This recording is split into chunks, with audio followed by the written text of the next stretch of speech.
pessoal? Então nós vamos iniciar agora o capítulo 7 de redação, página 33, né?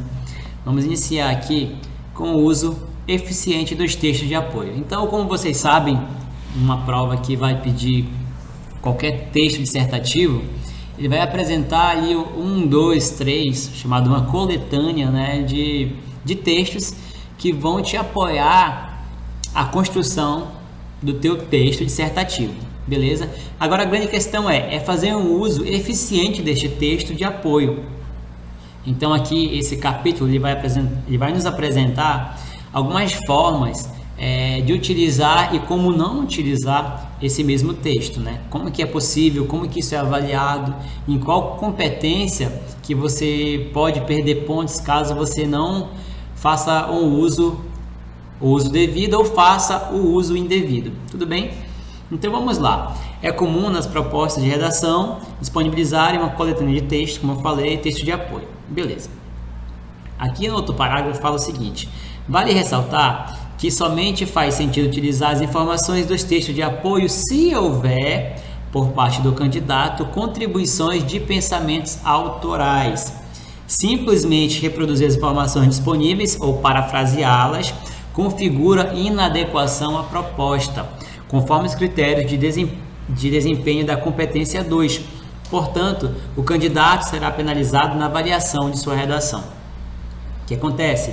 Nesse sentido, não se deve, na produção de texto, limitar-se à paráfrase dos textos estímulos, nem à cópia literal de trechos da proposta na sua redação. Fazendo isso,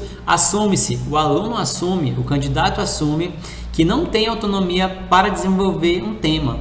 Além disso, há o risco de linhas escritas de seu texto serem desconsideradas na correção, podendo assim o candidato ser severamente penalizado. Então, vale ressaltar que é possível se apropriar dos textos de apoio sem incorrer em paráfrase ou cópia, beleza? Aí aqui tem o que é paráfrase, e a competência 3 deixa clara a avaliação que o Enem dá para esses casos, considerando o níveis 2, nota 80, e 3, 120 dessa competência. O que é o nível 2? O nível 2 apresenta informações, é quando o candidato apresenta informações, fatos e opiniões relacionados ao tema, apenas relacionado ao tema, mas desorganizado ou contraditório e limitados aos argumentos dos textos motivadores em defesa de um ponto de vista. Então, a desorganização do texto, se seu texto for contraditório, né, com antíteses, por exemplo, você vai ficar nesse nível 2, que é um nível de 80 pontos. Então é muito complicado. De 200, que seria o máximo nessa competência, você ficaria apenas com 80 se você tiver um texto desorganizado ou se você fizer cópias apenas do seu texto motivador. Tudo bem? O nível 3, que é o 120, apresenta informações, fatos e opiniões relacionados ao tema, limitados. Nesse caso aqui já são limitados aos argumentos dos textos motivadores e pouco organizados em defesa de um ponto de vista. Então, o nível, vamos lá, falando em competência. A competência 3, se você tiver uma boa competência, o máximo que você tira é 200 pontos, né?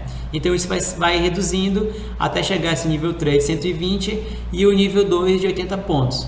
Aí o nível 1 é 40 e o nível 0 é 0 pontos, é quando você zera. Beleza? Então o ideal é você manter sempre ali o nível 5, 200 pontos, e o nível 4, que vai ser ali 160 pontos. Então, como é que eu posso fazer isso?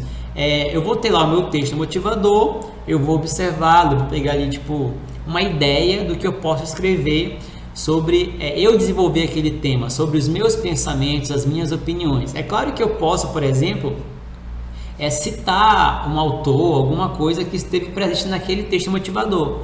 Mas o ideal seria, caso eu tenha esse conhecimento, citar alguém que está fora daquilo, citar outros contextos. Vamos ver aqui mais adiante. Então, dei uma pausa, dei uma lida aqui nesse restante, e virando a página, aqui em cima, vamos lá. Nós temos aqui as instruções para a redação.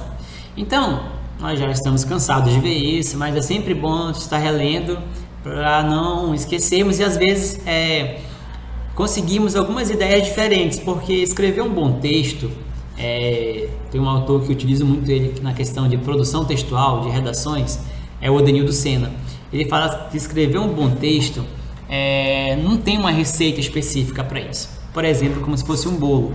Então, um bolo, todo mundo segue uma receita, mas você pode variar. O importante é que no final você tenha aquele produto, né? Então, você pode ter vários modelos de fazer essa receita, né? O importante é que no final você chegue naquele seu objetivo. Então, o rascunho da redação deve ser feito no espaço apropriado, lógico, né? O texto definitivo deve ser escrito à tinta, no caso a caneta, na folha própria, entre 30 linhas, é básico. A redação, que apresenta a cópia dos textos da proposta de redação ou no caderno de questões, terá o número de linhas copiados desconsiderado para correção, beleza? Receberá nota 0 em qualquer situações expressa a seguir, 7 linhas, fugir o tema, apresentar proposta de intervenção que desrespeite os direitos humanos e assim por diante. Aí aqui nós temos, ele vai apresentar para vocês aqui, textos motivadores para uma redação. Texto 1, texto 2, texto 3 e o texto 4. Beleza? E no final ele dá uma proposta, que seria uma redação sobre, aqui ele te deu o tema, caminhos para combater a intolerância religiosa no Brasil. Então, através desses argumentos que ele apresentou, alguns textos para poder nortear o candidato, você pode desenvolver essa questão da intolerância religiosa. E aqui na outra, aqui ele vai te falar um pouco sobre os textos que falam sobre legislação, Constituição e assim por diante. E aqui no outro lado, na outra página, que é a página, vamos verificar aqui, página 35, ele fala o seguinte, o que é mais importante. Além das informações contidas na coletânea, o candidato deve se utilizar de seu repertório sociocultural. Isso o ajudará na interpretação crítica das informações fornecidas e dará originalidade ao seu texto. Então, pode ser citados como dados e fatos adicionais relevantes, as raízes históricas, né? A reforma protestante, nesse caso dessa redação que ele apresentou. Comparações com fatos ocorridos em outros países que exemplifiquem e reflitam a questão da intolerância religiosa, como o nazismo na Alemanha, que exterminou os judeus, e fatos ocorridos, deixa eu dar um zoom aqui, fatos ocorridos no Brasil, a constante sensação de impunidade em relação aos crimes cometidos pelos fatores ideológicos. Então, são fatores que você pode utilizar para construir o seu texto. Tudo bem? Então, aqui temos atividade para a sala e eu vou solicitar para vocês que vocês façam na página seguinte, essa questão 4 aqui, ó. Redija um parágrafo dissertativo com possíveis causas que justifiquem os dados dos infográficos a seguir. Então, eu te dei aqui alguns gráficos, né, informativos, infográficos, e a partir disso você vai escrever o que? Um parágrafo dissertativo. Nesse caso, é um parágrafo, e não fala que é uma redação, é um parágrafo. Então, você pode fazer um parágrafo de 7 linhas? Pode. De 10 linhas? Pode, desde que tenha coerência. Então, utilizem elementos de coesão para não deixar as ideias desorganizadas, flutuando no texto, para que não percam pontos na questão daquela competência de organização textual, beleza? Então façam essa atividade aqui, a atividade para a sala, questão 4, um parágrafo, tudo bem? Então é isso, pessoal. A proposta de redação é essa para vocês, que seria um parágrafo, e no contexto que nós estudamos aqui, seria como utilizar beneficamente o texto motivador, sem fazer paráfrase ou sem copiá-lo literalmente a sua redação, beleza? Então é isso, pessoal. Obrigado.